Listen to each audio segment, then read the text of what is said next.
하나님의 말씀, 이 복음이요, 복음을 만난 사람들에게 주는 효과가 있습니다. 그것은 무엇이냐면 관점과 이 시각의 변화를 주는 것입니다.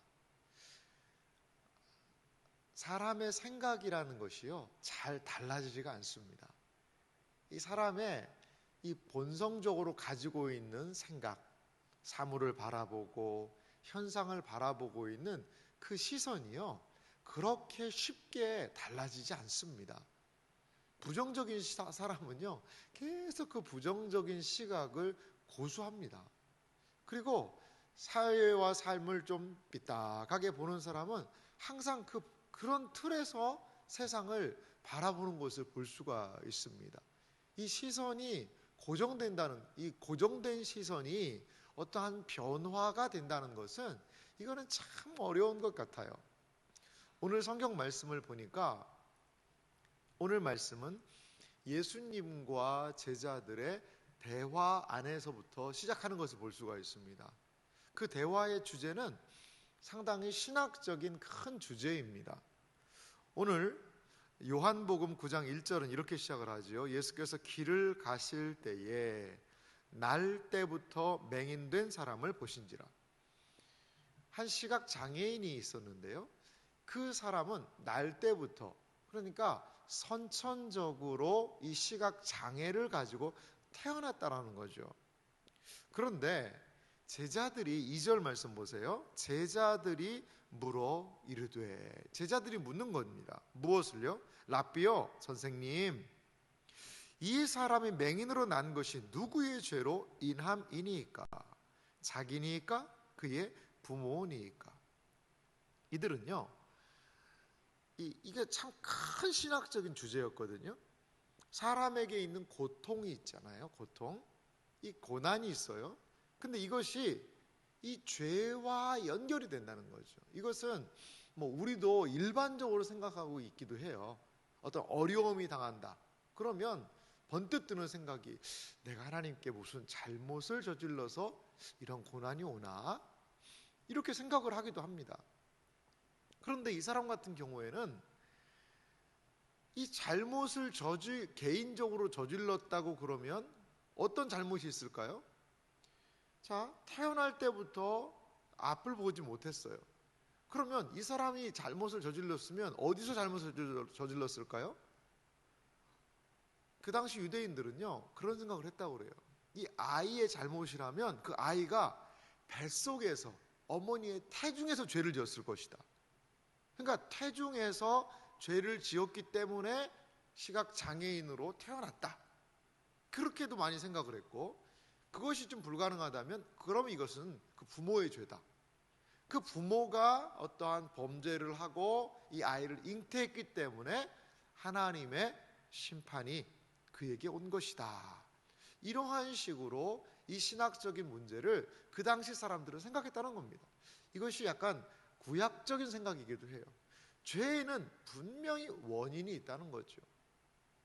이것을 우리에게 보여주고 있는 것이 욥기 아닙니까? 욥기 같은 경우에 보면 이 욥이 고통을 당하지 않습니까? 욥과 새 친구들의 대화를 보면 욥은 아니 애매하게도 고난당할 수 있지 않냐, 나 지은 죄가 없다, 내가 생각해봐도 이렇게 고난당할 만큼 내가 죄 지은 거 없다. 욥은 그렇게 얘기하니까 친구들은 그런 게 어딨냐, 그런 게 어딨냐, 결과가 있으면 원인이 있는데 이 너희의 지금 이렇게 어려운 결과는 죄라는 원인 때문이다. 너 죄를 빨리 고백해라. 너 뭐 죄가 없다?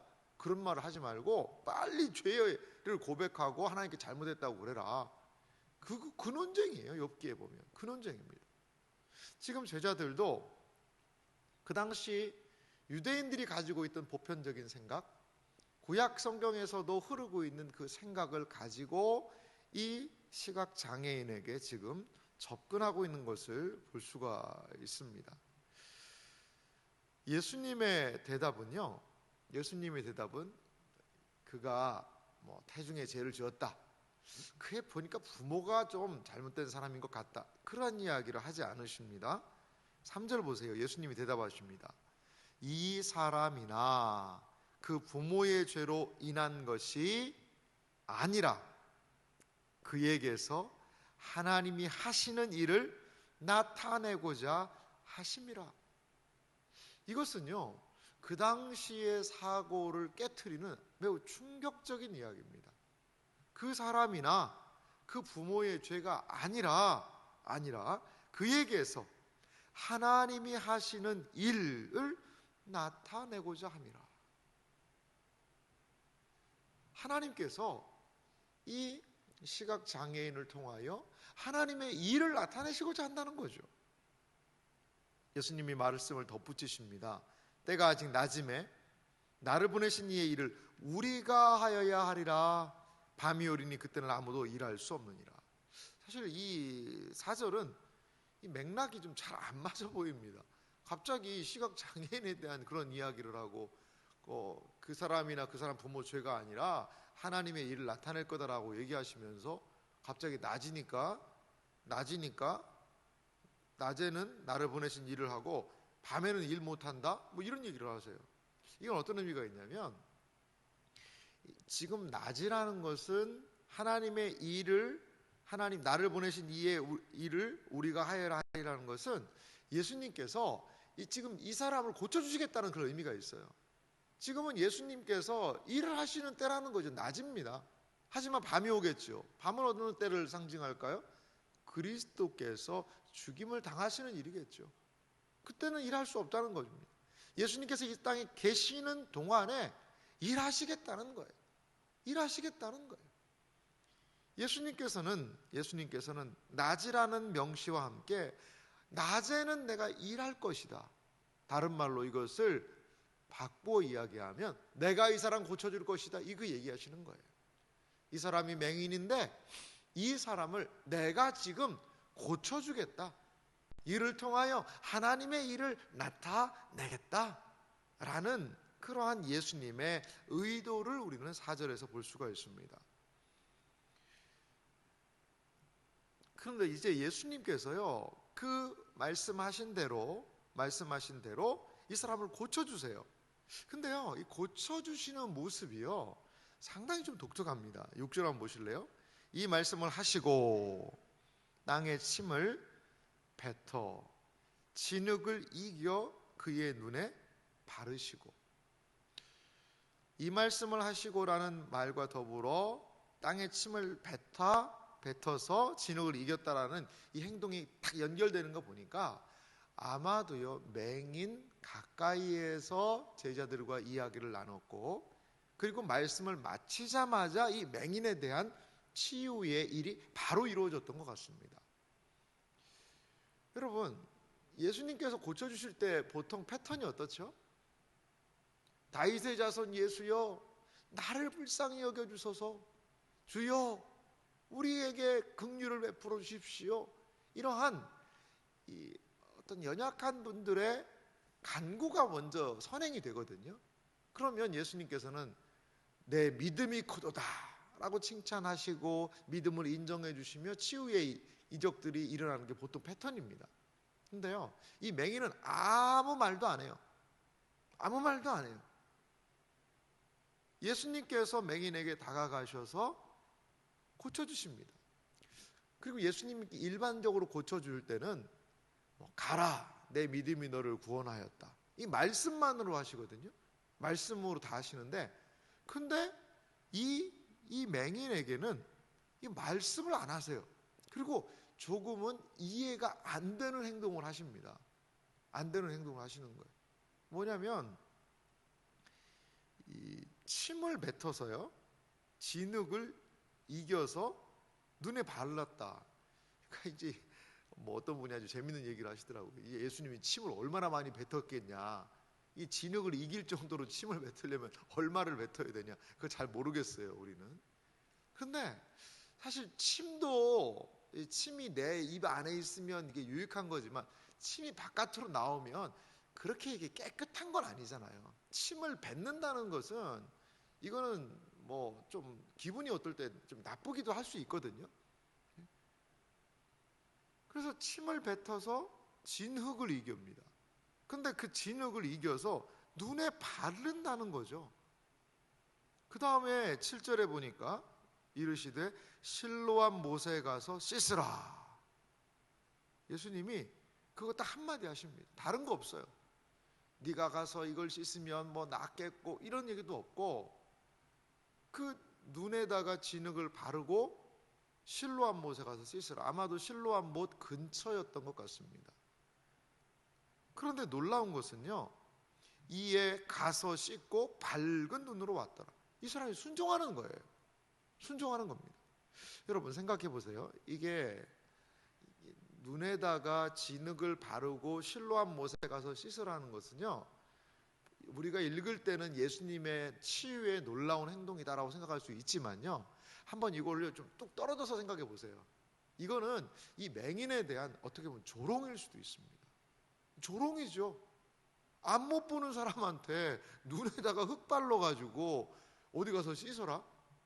이거는 이 치유나 이런 기사를 떠나서 일반적으로 보면요, 저 사람 좀 뭐 하는 거야? 아니, 가뜩이나 불쌍한 사람인데, 앞도 못 보고 불쌍한데 나 앞 못 본다는 것을 공개적으로 이야기하듯이 눈에다가 이 진흙을 발라가지고 앞 못 보는 사람을 더 못 보게 하는 거죠. 더 못 보게 하는 거예요. 그리고서는 가서 뭐 씻어주는 것도 아니라 네가 가서 씻어라. 아마도 이 맹인을 아는 사람, 이 시각장애인을 아는 사람들은 아마 웃었을 거예요. 저 사람 저 뭐 하는 거야?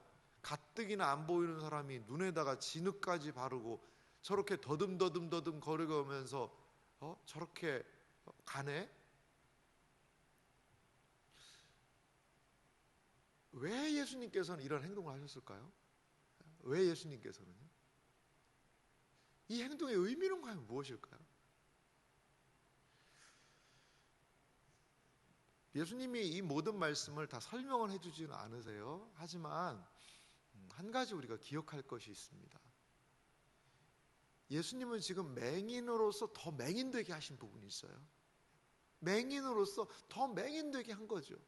성경에 어떤 표현이 있냐면 죄인으로 더욱 죄되게 한다라는 그런 표현이 있습니다. 죄인으로 죄되게 한다. 그건 뭐냐면 자신의 죄를 더 드러낸다는 거죠. 교회가 어떤 곳일까요? 어떤 많은 사람들은 교회에 와서 평안을 누리고 싶어 하죠. 내가 죄책감과 수치심과 여러 가지 많은 그런 생각들이 있는데 교회에 와서 좀 그러한 것들이 다 제거되고 그냥 당신은 사랑받기 위해 태어났습니다. 당신은 잘 될 것입니다. 그러한 좋은 이야기를 좀 들어서 내 기분이 좀 좋아졌으면 좋겠다라고 교회에 오시는 분이 계세요. 뭐 일면 그렇게도 될 수 있어요. 하지만 잘못하면 그 오산입니다. 오산이에요. 교회는 어떤 곳이냐면 죄가요 더 드러나는 곳이에요. 죄가요 더 커지는 곳이에요. 죄를 감춰주고 그래 괜찮을 거야가 아니라 죄가 있으면요 막 메스를 들이대서 그걸 막 끄집어내고 이게 잘못된 것이라고 막 이야기하기도 해요. 물론 한 사람 대놓고 이야기는 안 하죠. 하지만 하나님의 말씀이 그렇게 하는 거예요. 죄로 더 죄되게 하는 것이죠. 맹인은 가장 연약한 부분, 나는 눈이 안 좋습니다. 자신의 연약함을 지금 드러내놓고 가고 있다는 겁니다. 드러내놓고. 교회는 어떤 곳일까요? 바로 그거예요. 주님, 제가 이러한 연약함이 있습니다. 그걸 가지고 가는 것이죠. 마치 실로암은요 교회와 같은 곳이에요. 그곳에 가서 보냄을 받았다는 그곳에 가서 저는 눈이 잘못됐습니다. 고쳐주소서라고 가는 거죠. 고쳐주소서. 우리는 맹인은 눈에다 흙을 발랐다면 우리는 어디에다 흙을 발라야 될까요? 주님, 제 이 입이 문제입니다. 입에다가 흙을 바르고 실로암으로 가야죠. 주님, 제 마음에 너무나 탐심이 심합니다. 마음에다 흙을 발라야죠.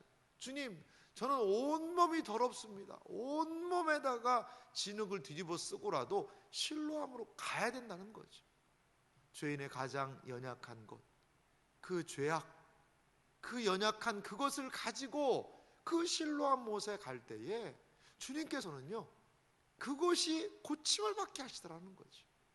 하나님께 나오는 심령들, 죄로 죄되게 하고, 주여, 나는 이 죄를 어떻게 할 수가 없습니다. 주님 앞에 나왔사오니 회개하오니 용서를 구하노니 주여 자비와 긍휼과 은혜를 베풀어 주소서. 그것이 실로암과 같은 교회의 모습이 아닐까요? 사랑하는 성도 여러분, 교회는 죄를 죄되게 하는 곳이에요. 그리고 왜 그럼 그렇게 하느냐?